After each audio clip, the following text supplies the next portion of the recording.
Hey everyone, I'm Mark Gurman. Welcome to Gadgets with Gurman. Today we have a super exciting episode. As you know, every week we walk through a new gadget, one or two, maybe 3 or 4 of them, but today we have a ton of different smart home gadgets. That's because we sort of want to take a step back and walk you through something really important. That's how to link everything together. That's how to build a smart home. So we thought what better person to come walk us through a smart home would be Alex Hawkinson, who's the CEO of SmartThings. It's a Samsung company, and he's pretty much known, if you've been following the smart home space, the IoT space for a number of years, as the godfather of the Internet of Things, IoT, smart home appliances, and specifically the smart home hubs. So Alex is here. We're going to walk through a bunch of different smart home demos. We have a few really cool surprise demos as well. A bunch of devices on the table here. So I think please send in your questions. If you have any other about the smart home, you tweet them and Facebook at us, and Alex and I will answer them together live. And remember, you're not going to find anyone more knowledgeable about smart home appliances across the entire industry. So make your questions really good.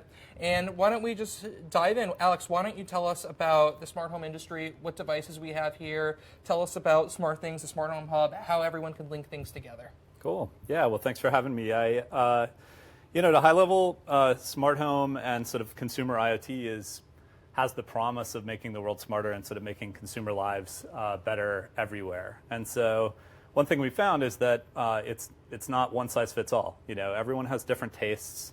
What's important as a use case to you might not be the one that's important to me. And so when we got started, we realized we wanted to make this simple enough for everybody, but also do an open platform that would allow you to make your own choices and sort of tie everything together. So that's why we have a lot of things to show. SmartThings is just the connecting platform, if you will, that lets you bring all sorts of different products together and make them smart. So these are the hubs, right? Can you walk us through what these hubs do? What are the different models? I know we have this small Link one right here. We have the Samsung here, the SmartThings branded one here. What are the differences? How do they work? Sure. So, there's hundreds. We have a very big called Works with SmartThings program. There's literally more than 350 partner products that integrate with it. To make those all work together, you have a hub. So this is sort of the base SmartThings hub. It's our second generation of it. It's very simple. You put someone in the background in your home, and it lets you connect all these hundreds of partner products all together and make them work seamlessly. Now, I want to show some of the ports on this. Could we switch the other camera here, and I'll get this in here. And can you walk us through the different ports on the back, what you're supposed to connect in here, what you're not supposed to connect? It's pretty simple. It's just got power, and then it's got an internet connection, and then it's got expandability via USB. But what's inside, there's batteries, so the hub can actually work if the power goes out in your house. It can still do things locally for a while. And I actually started the company around a problem that I had in my own home, so it was sort of designed to solve for that. So it's very simple. There's no interface on it at all. You just plug it in, and then it's going to allow you to connect everything through our app,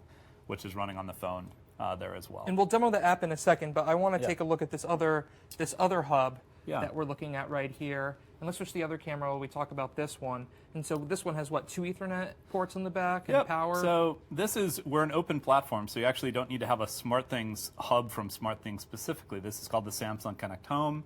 You can buy an ADT security panel. There's an NVIDIA Shield, other things that embed a SmartThings hub within them. So this is an example of a Wi-Fi router that creates a mesh Wi-Fi throughout your home, and it also embeds all of the SmartThings hub technology in it. Now, what about this one, this small one that we have right here? This is called the SmartThings Link. And how does this work? You're able to take this off? Yep, you can take it off. That will allow you to, as an example, plug that in if you already have an NVIDIA Shield. It's a really awesome sort of set-top box and gaming box. The Link will let you plug this into an NVIDIA Shield and make it into a complete SmartThings hub all in one go. Great. Pretty amazing. Great. Now let's take a look at some of the other devices we have here and how they all link together. So why don't you walk us through here? What else do we have here? How do they connect to the SmartThings and the smart home hubs? Yeah. So like I said, it's not one size fits all. So there's these hundreds of partner products, and what we found is that there's generally a top few use cases that are the way people get started with smart homes, and then they build it out and they expand based on their own needs. So what I try to do is get a sampling of those hundreds of partner products to just give you examples in each top use case. So one of those is, let's say, home monitoring. Knowing everything's okay at home. That's how I started the company. I had a big flood in my own house, and it made me crazy that I didn't know that it was going on, and there wasn't a simple answer for that. So this is an example of, people joke that SmartThings is the really expensive company had to get started to sort of solve this one problem. This is an example of a moisture sensor. Right. So, let's show everyone a little bit closer up what the moisture sensor looks like on the other camera here. So this little thing, all it does, it's got these two little capacitive touch things on the back. If I were to, make my finger wet, which is kind of gross, you can see there the lighting changed. That water was detected. So if I was anywhere, and you can see on the app too, right? Exactly. There was a notification. So and this light turned blue. I could get notified. It could tell my neighbor, whatever. If I was away from home, wherever I am in the world, if I just had this little thing sitting on my basement floor, problem solved, right? So that's an example of that. Another common thing is people want to know their house is secure when they're away from home. So I can do things like say goodbye to my house. And it would arm a security system so that if I were to, here's another example, take a motion sensor that's in the house and I were to sense motion on it while I'm away, you can see that there's a notification that says, hey, there's an intrusion in the house. Maybe it's not always an intrusion. It might be somebody, the pet sitter, checking on your pet, whatever. It could use an integrated partner camera. This is the Netgear Arlo camera that I'm holding here. Which is a little wireless camera you can leave inside or outside. It could record a clip of what's going on. Of course, I've got the example of the connected door lock here. Let's check that out because from what I understand, and correct me if I'm wrong, the connected door locks are one of the more popular smart home use cases, right? Right. Well, it's not, people have different, this is it where it's not one size fits all. People have different concerns about privacy and security and so on, but as people get comfortable with a smart home, exactly, like one of the best things you can do is sort of enable remote access to your house when you want it, not have to bring keys and feel really secure about that. So this is an example from Yale. There's many other deadbolt companies that make great locks. They can look just like a regular lock that sits on your door, but and be used with a key and all that. But you can also, from anywhere in the world, you can unlock the door. And you can see this door actually unlocked. Now let's switch the other process. camera and let's relock it. Yep. So I'll go ahead and go back, and I will. I'll say I'm going away again. I'll say goodbye, which is going to. And you saw it locked. Lock up. Exactly. And it also works with voice too. It can, although the voice platforms, and I won't the names that shall not be named right now for triggering everything. They have different integrations with locks, so they don't want you to be able to break the window in somebody's house and yell, so and so unlock the lock. So you can generally lock the locks. So with is your that voice. why it's only through the phone, basically, for now? You can, yes. So if you can lock and unlock and do all that from the phone, and you can have it be automatic in different cases too. So if it sensed your phone left the house, you left the door unlocked, it can lock it automatically, all without you having to even open anything up, which is amazing. What are some of the integrations that will work with voice? Because I know we have a Google Home here and an Amazon Echo Dot here. Sure, that's a great question. So, the big use cases, there's of course home monitoring, but the other big ones are all things you can do with voice as well. So there's connected lighting, where you can control the lighting in your home, inside and outside your home. There's connected entertainment, so really music, and that's a use case everyone uses those devices for today. And then also energy use in the house. So you want heating and cooling. You can do it automatically when you can come and go, but you can also have the thermostat wars if you live with somebody else. Right. And so let's voice. take a look. Let's do a demo of one with voice, because I know we have a few here. Yeah. So the simple one would be today's Valentine's Day. So we'd be remiss if we didn't show a Valentine's scenario. So we're two maybe desperate guys here. So maybe we'll imagine this. But I'll just say, Alexa, turn on romance. Okay. So in this case, what this did in the background. Is that Jack Johnson? Yes, set some nice little mood music there, and I can of course I'll say goodnight here just to turn things off. But turned on music, could have locked the door, could have armed certain security cameras. Yes, it could have it set the light to pink in this case. You could pick your color. So it's sort of like a scene, like the romance scene. Exactly. He said, the key word romance. Yes. It turned on the music. The speaker was playing. That's right. At a high volume, It was able to lock the door. It turned on the light because that's a connected light bulb in there too. Right. Right. And then we also have this scent machine right here. Yes. So and there's more and more devices coming all the time. So this is a simple, I think it's lavender scent or something. You'd have to pick your scent, but it's just connected to an outlet. So this is a controllable outlet that just turned on when the romance mode was set. And of course that could be connected to a lamp or a coffee maker or anything like that as well. Now, could we show through the app how we can run the romance scene again, so just not with voice? And let's switch the other camera for that one. Sure. So here's the app. And I can go in and in these individual devices, I can go in and say, the lamp in the living room, I can turn it on or off. And I can do that all, manually in a very simple way. But we have this automation area in the app, and this is where you can set up sort of things to be triggered when you don't want to have to even say it with your voice, anything like that.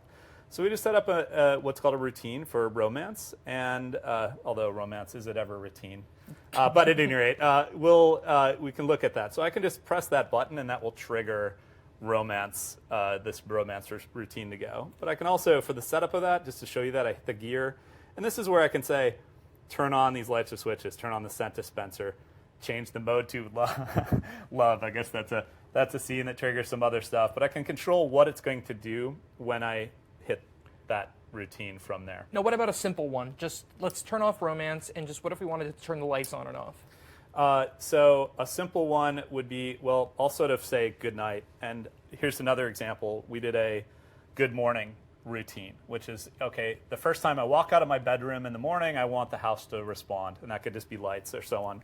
Here's another motion sensor. So let's switch the other camera and take a look at that. Okay, I'll say good night to the house again here. Okay, our little fake house here. Yes, our little tiny fake house, and do that again. So I have a motion sensor over here. I'll bring it onto the camera, and I'll pick it up from being upside down. It'll sort of see some motion, and that is what triggered. It actually would have unlocked the lock if it was already locked. It turned on the light. It could have turned on the coffee maker, all of those things, whatever you want. So to have basically, happen. the sense is you plug one of these in. Is this like something you put into an outlet, or it's just battery powered? This is battery powered, and it's. Let's switch the other camera here and take a closer look at that one.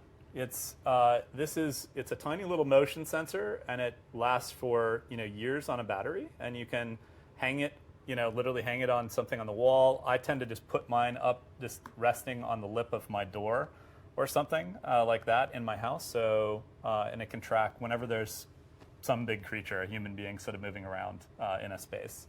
So really, really simple. Cool. And let's switch the other camera here while we look at all these other devices. Now, the most important thing is getting these things to work, right? Yeah. If you put one of these or 20 of them around your home, right? I can imagine someone wanting to put 2 or 3 in every room, just depending on where you're walking, in the kitchen and whatnot. But it won't just work alone, right? You can't pair it from that little module to the phone itself, right? You need a proxy, right? And that proxy is the hub. The hub. Can you talk about how you link those devices to the hub, from the hub to the phone? Does it work remotely? Do you need one of these in order for it to be remotely? If you're home and on the same Wi-Fi network, do you really need a hub? What are the advantages of having the hub, and how does everything come together? So there's some devices, of course, that have their own internet connection. They're cloud-connected devices. This camera is a good example. One of the 2 big voice platforms, either Google or Amazon's voice platforms, have their own connection.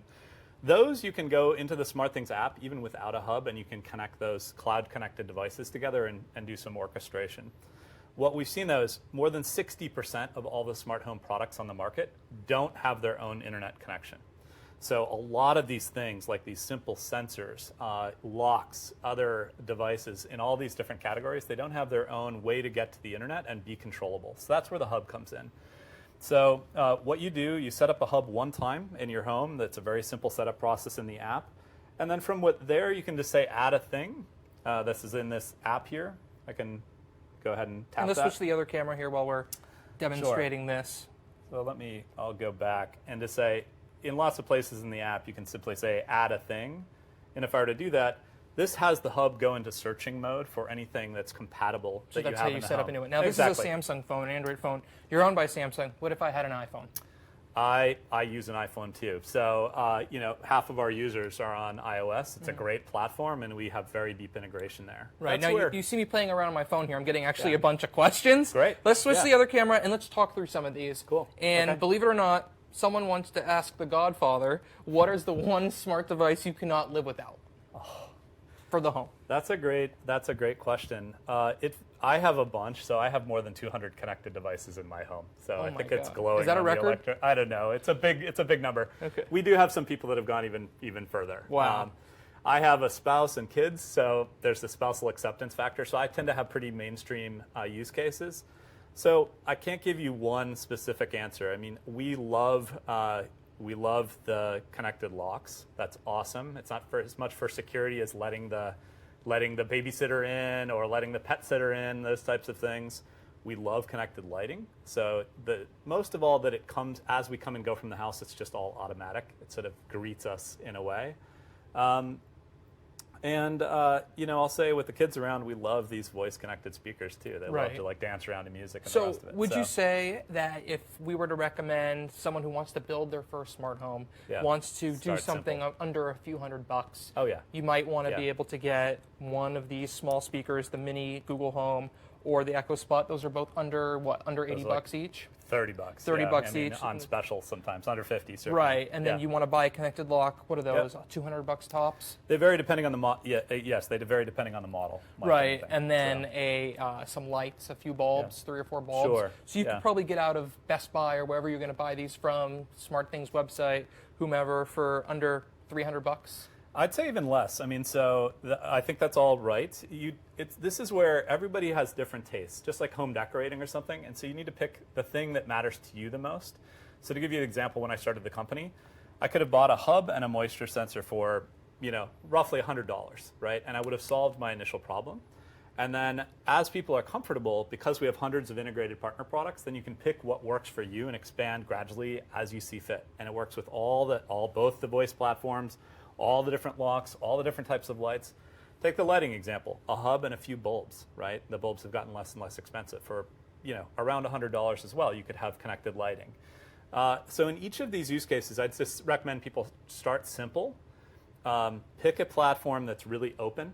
We've been the leaders of this from the beginning, but I'm happy to see that open seems to be winning more as a model now. What do you think about HomeKit? HomeKit? Yeah, how does that differentiate? It's been a little bit, honestly, disappointing. Apple started with a less than open approach, right? It was very, I don't want to say Apple-esque because they've done a lot of great things with the App Store and so on, but it had a proprietary hardware component that we didn't see adding value. And so we work with iOS. We have a great Apple app, but it hasn't been HomeKit compatible because I'm sort of spiritually opposed to eliminating choice for all of the human beings in the world. And that's the question I get most on this show. Right. Even if the device isn't smart home related at all, we still get questions, when are more platforms going to open up to HomeKit? Right. So there's that. So I'll say there seems to be progress. I would love to fully integrate SmartThings and make it HomeKit compatible. That's really up to Apple and making it an open approach that doesn't have that hardware requirement. And I think they're moving somewhat in that direction. So I'm hopeful. Now we have a bunch of other questions coming through. Let's go back to the lock. Can we do another demo of unlocking and locking? So let's go to the other camera to see the interface here. So I'll just go directly into that lock, and of course I can put it inside of rooms and inside of these routines and those other things to make it automatic as well. But here I can just check the battery status and lock or unlock it. It's very simple. Right. Okay. And let's go to the other camera here. And is this locked or unlocked right now? This is unlocked. Okay. And so can we lock it? I can. Well, something I can show you is I can manually lock it, and then I would actually, if internet connectivity isn't here, I will see this get locked on the phone as well. So manually, if I were to do that. Cool. Yeah. Okay, so people want to know, what about using Alexa to unlock and lock it? Do you think that's going to come anytime soon? And I sort of alerted Alexa here. I'm turning off the mic. Who shall not be named now. Yeah. We punk each other all the time with that phrase in the office. But so you can lock with a voice generally now. This is called the front door lock. I can give it a shot. Alexa, lock the front door lock.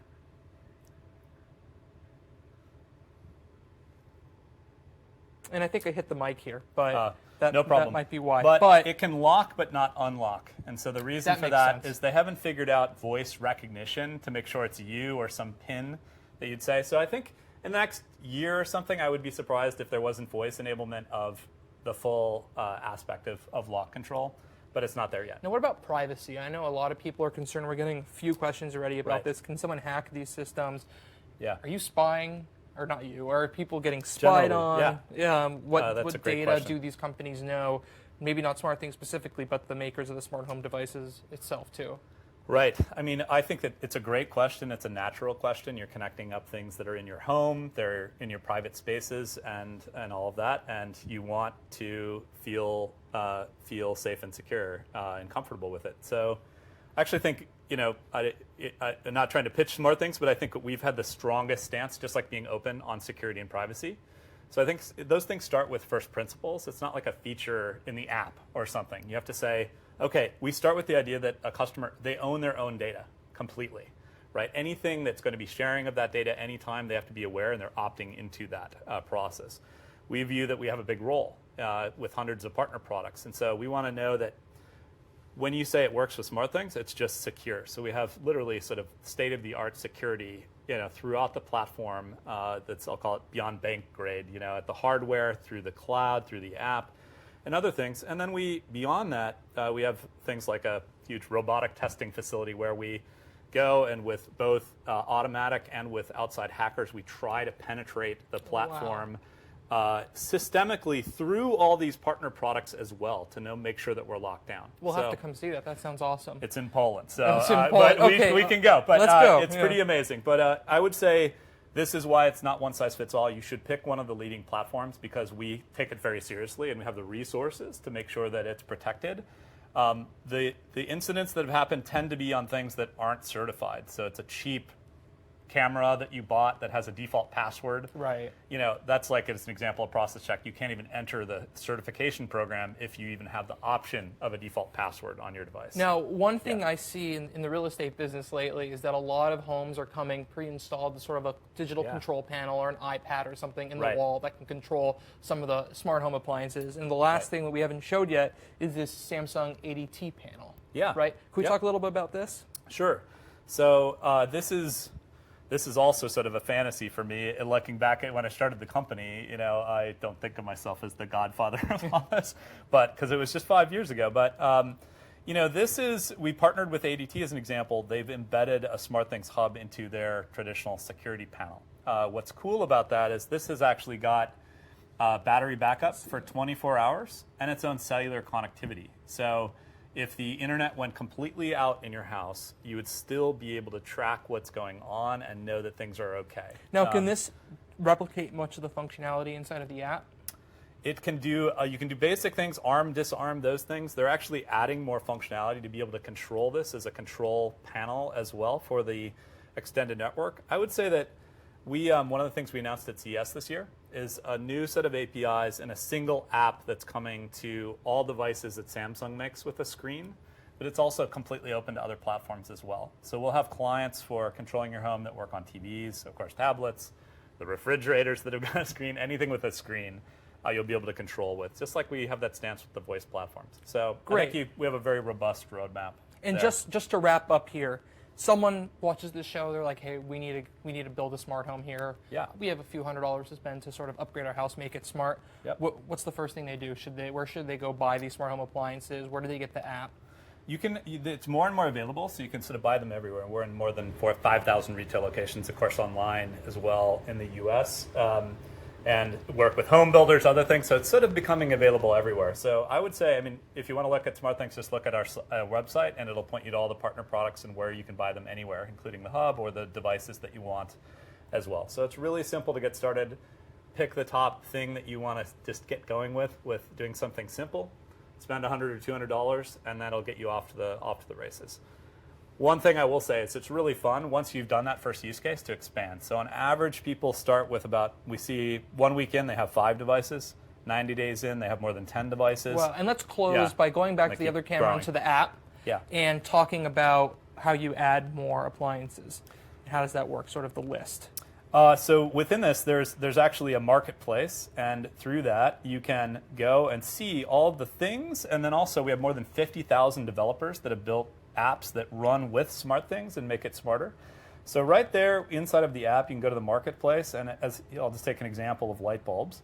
And this is all of these top manufacturers that you might recognize, from Philips to Osram to Lifex to Leviton, all those things. That's just light bulbs, not even just light switches. So you right can in the app, you basically- can discover anything that works with smart And can you things. buy the appliances through the app? It will link you off to where you can buy them. We don't sell all of these things directly, so we Right. just want the consumer to have choice. So basically, you can download the app and start from there. Exactly. On iOS and Android, free Exactly. download. Yep, smart things. Cool. So, Alex, thank you so much for coming on the show. We really appreciate it. And let's switch to the other camera here.